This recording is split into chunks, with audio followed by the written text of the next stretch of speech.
आप सभी का एग्जाम नगरी के यूट्यूब स्ट्रीट प्लेटफॉर्म पे स्वागत है। जैसा कि हम बात कर रहे हैं UP triple S C, UP PSC, TGT, PGT, UP TET, C TET शिक्षक भर्ती, तमाम ऐसी सूचनाएं जो शिक्षक जगत से रिलेटेड होती हैं वो सभी सूचनाएं आपको एग्जाम नगरी एक ही प्लेटफॉर्म में प्रोवाइड कराता है और प्रोवाइड कराने की कोशिश कर रहा है।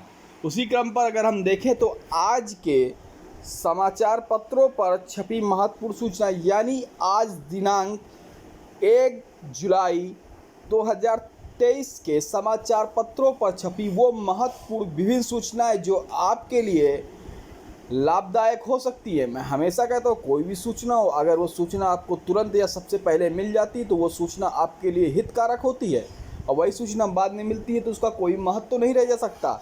इसीलिए मैं कहता हूँ सभी भाई बहन चैनल को सब्सक्राइब कर बेल आइकन दबा दे, जिससे वो सूचना की नोटिफिकेशन आप तक सबसे पहले पहुँचे। तो आशा है सभी भाइयों ने चैनल को लाइक सब्सक्राइब शेयर कर दिया होगा। चलिए, ये पहली सूचना है, शिक्षकों के 2000 पदों पर तैनाती को काउंसलिंग अब होगी 10 जुलाई से होगी। तो टीजीटी पीजीटी 2016 व 2021 की प्रतिशत सूची के अभ्यर्थियों को मिला मौका। तो आप देख सकते हैं टीजीटी 2016 में कि 10 जुलाई हिंदी और गृह विज्ञान की 10 जुलाई, सामाजिक विज्ञान 11 जुलाई, संस्कृत, उर्दू, संगीत, वादन, कृषि, शारीरिक शिक्षा 12 जुलाई, गणित, अंग्रेजी 13 जुलाई, या विज्ञान एवं विज्ञान 14 जुलाई। टीजीटी 2021 का देखें तो उर्दू विज्ञान 18 जुलाई, अंग्रेजी 19, गणित 20, गृह कला, संगीत, गायन, वादन 21, वाणिज्य, शारीरिक शिक्षा, जीव विज्ञान जुलाई 24, सामाजिक विज्ञान 25 जुलाई। इसी तरह पीजीटी 2021 की 26 जुलाई है। प्रदेश के सहायता प्राप्त माध्यमिक स्कूलों में प्रशिक्षित स्नातक टीजीटी पीजीटी प्रवक्ता पीजीटी 2016 व 2021 की भर्ती में चयन के बावजूद कार्यभार ग्रहण न करने कारण रिक्त रह गए शिक्षकों के 2000 से अधिक पदों पर प्रतिशत सूची तैयारी के काउंसलिंग शिक्षा निदेशालय ने 10 जुलाई से 11 से 3 बजे तक होगी। टीजीटी 2016 में 791 व पीजीटी 2016 में तकरीबन 90 पद रिक्त हैं जिनका सत्यापन हो रहा है। चलिए अगला कर देखें।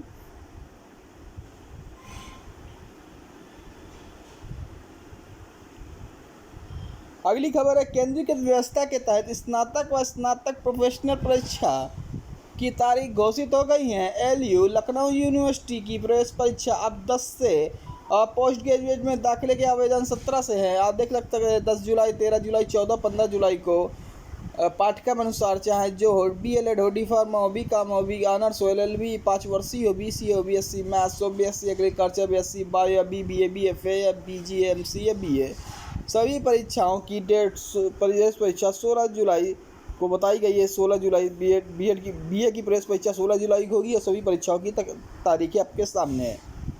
चलिए, 2 पालियों में होगा प्रवेश परीक्षा का आयोजन। ठीक है। डिप्लोमा इंजीनियरिंग में 88.61% ने दी परीक्षा। तो institute of engineering and rural technology IIRT में नए शैक्षिक सत्र में डिप्लोमा इंजीनियरिंग के 13 ब्रांचों को शुक्रवार सुबह 10 बजे से 1 बजे के बीच प्रवेश परीक्षा हुई। 2 शहरों में 11 केंद्रों पर हुई परीक्षा में 88.16% विद्यार्थी शामिल हुए। संस्थान के निदेशक डॉक्टर विपुल मिश्रा ने बताया कि प्रवेश परीक्षा सकुशल संपन्न कराने के लिए 6 सदस्यों के उड़ान दस्ते ने केंद्रों का निरीक्षण किया। डिप्लोमा इंजीनियरिंग के लिए 4,934 छात्राओं ने आवेदन किया था, लेकिन 4,372 अभ्यर्थियों ने प्रवेश दी। मैनेजमेंट व PGDCA की प्रवेश परीक्षा अब 3 को है।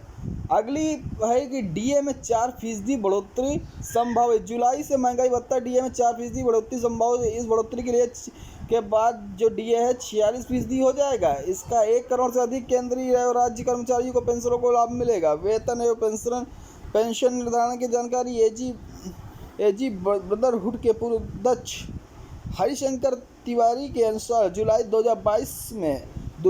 2002 में औद्योगिक श्रमिक के लिए उपभोक्ता सूचकांक 374 अंक रहा। इसके बाद ये हर साल बढ़ता गया। फिर अगस्त में देखें 375, अगस्त में 375, सितंबर में 378। इसी तरह अगर आप देखें तो यदि जून में भी सूचकांक जो कि 388 रहता है तो 12 महीनों का औसत सूचकांक 381.83 होगा। इस आधार पर निर्धारित फार्मूला तहत महंगाई भत्ता 46.07% बनता है। CUT में पूछे गए कई सवालों के NTA ने बताए हैं गलत जवाब। जारी उत्तर पुस्तिका में अभ्यर्थी को मिली जानकारी 1 जुलाई तक इन जवाबों को दी जा सकती है चुनौती। विश्वविद्यालय में स्नातक कोर्सों के दाखिले के लिए आयोजित common university exam CUT under graduate में पूछे गए दर्जनों सवालों के जवाब नेशनल टेस्टिंग एजेंसी NTA ने गलत बताए। ये जानकारी तब मिली जब NTA ने उत्तर पुस्तिका जारी की। NTA ने परीक्षा में शामिल होने वाले छात्रों को गलत जवाब को चुनौती देने के लिए 1 जुलाई तक समय दिया है। छात्रों ने NTA की विश्वसनीयता पर सवाल भी खड़े कर दिए हैं। जानकारी मिली कि सबसे अधिक गड़बड़ी 30 मई को तीसरी पाली में आयोजित परीक्षा की उत्तर पुस्तिका में मिली है। इसमें जनरल टेस्ट में पूछे गए करीब 16 सवालों के जवाब गलत है। दूसरे विषयों के भी दर्जनों के सवालों के गलत उत्तर पाए गए हैं। 1.20 लाख ने छोड़ी SSC परीक्षा। 1,20,000 ने छोड़ी SSC परीक्षा। कर्मचारी चयन आयोग मध्य क्षेत्र की ओर से आयोजित सिलेक्शन पोस्ट फेज 11 और सिलेक्शन पोस्ट लद्दाख एग्जाम 2023 परीक्षा शुक्रवार को समाप्त हुई। 27, 28, 30 जून को आयोजित परीक्षा के लिए पंजीकृत 2,21,227 अभ्यर्थियों में से 1,0728 यानी कि 45.53% उपस्थित रहे। उत्तर प्रदेश में अगर देखा जाए तो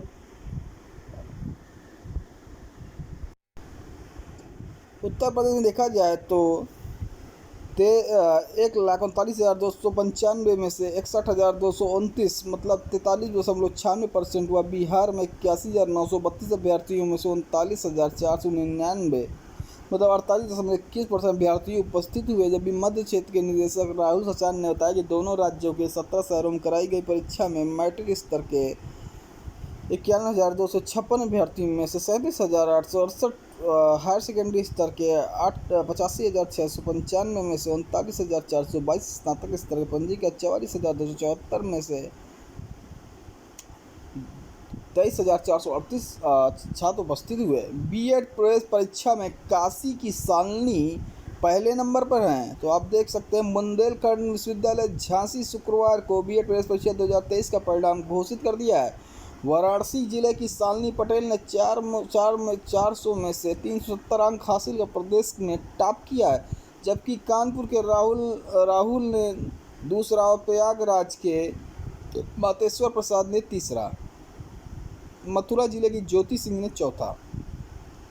प्रदेश के उच्च शिक्षा मंत्री योगेंद्र उपाध्याय ने सभी सफल अभ्यर्थियों को बधाई देते हुए प्रथम, द्वितीय, तृतीय या चतुर्थ स्थान प्राप्त करने वाले अभ्यर्थियों से फोन पर बातचीत कर उन्हें शुभकामनाएं दी। बुंदेलखंड विश्वविद्यालय 15 जून को 75 जिलों में 1108 परीक्षा केंद्रों में B.Ed प्रवेश परीक्षा कराई गई थी।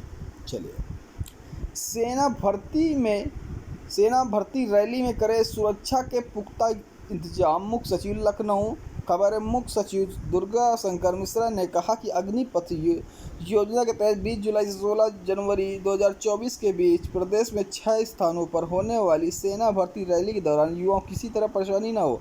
उन्होंने रैली के दौरान सुरक्षा व कानून व्यवस्था बनाए रखने के लिए पुख्ता इंतजाम करने के निर्देश दिए हैं। वहीं शुक्रवार को लोकभवन में अग्निपथ योजना के तहत सेना भर्ती रैली की तैयारी के संबंध में आयोजित बैठक को भी संबोधित कर रहे थे।